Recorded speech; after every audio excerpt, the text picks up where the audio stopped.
இன்றைக்கி என்ன பண்ணுறாங்கன்னு பார்ப்போமா. நேற்றுக்கு எங்கே கன்ஸ்ட்ரக்ஷன் முடிஞ்சதோ அந்த வால்லாம் நல்லா தண்ணியை ஊற்றி க்யூரிங் பண்ணிகிட்ருக்காங்க. லிண்டல் லெவல் வால் முடிஞ்சிருக்கு. ஸோ அதுக்கெலாம் வந்து லிண்டல் போடுறது எங்கெங்கே வரணும், சன்ஷேடு லாஃப்ட் எல்லாம் எங்கெங்கே வரணுமோ பலகை அடித்து வச்சுருக்காங்க.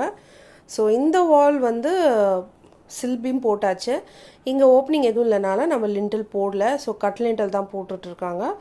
அண்ட் இந்த மாதிரி கன்ஸ்ட்ரக்ஷன் வீடியோஸ் ரெகுலராக பார்க்கணும், இந்த வீடு எப்படி வருது அப்படின்னு பார்க்கணும் அப்படின்னு நினச்சிங்கன்னா கண்டிப்பாக சேனல் சப்ஸ்கிரைப் பண்ணி வச்சுக்கோங்க. உங்கள் ஒப்பீனியன்ஸ் அண்ட் சஜஷன்ஸை கமெண்ட் பண்ணுங்கள். ஸோ இன்றைக்கி இப்போது என்ன பண்ணிகிட்ருக்கேன்னு பார்த்தீங்கன்னா, எலக்ட்ரிக்கல் பாயிண்ட்ஸ்லாம் என்னென்ன எங்கே மார்க் பண்ணியிருக்கோமோ அதை வந்து என் ஹஸ்பண்ட்க்கு எக்ஸ்பிளைன் பண்ணிகிட்ருக்கேன். ஏன்னா அவங்க ஆல்ரெடி வீட்லேயே டிஸ்கஸ் பண்ணது தான். நேற்றுக்கு எலக்ட்ரிஷியன் வந்திருந்தார். ஐ வாஸ் பிஸி ஆஸ்கிங் என்னென்ன எங்கே வரும்ன்ட்டு, எனக்கு என்னென்ன எங்கே வேணும்னு சொல்லிட்டு இருந்தனால நான் வந்து வீடியோ எடுக்கல. ஸோ இன்றைக்கி என் ஹஸ்பண்ட்க்கு வந்து சொல்லிட்டு இருக்கும்போது ஏன்னா அப்படியே நான் வந்து சொல்கிறது வீடியோ எடுங்க அப்படின்னு சொன்னால், மனுஷன் எப்படி வீடியோ எடுத்து வச்சுருக்காரு பாருங்களேன். நான் கவரே பண்ணல, நான் சொல்கிறதுல மூழ்கி போய் கேட்டுட்டு இருந்தேன்னு கேட்டான்.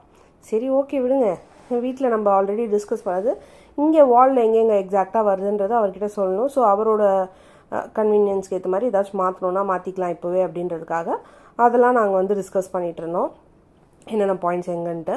ஸோ என்னதான் வந்து எலக்ட்ரிக்கல் ட்ராயிங்லாம் இருந்தாலுமே என்ன கேட்டால் யாராக இருந்தாலுமே வந்து இதெல்லாம் வந்து ஒரு ஃபோட்டோவோ வீடியோ எடுத்து வச்சுக்கிறது நல்லது.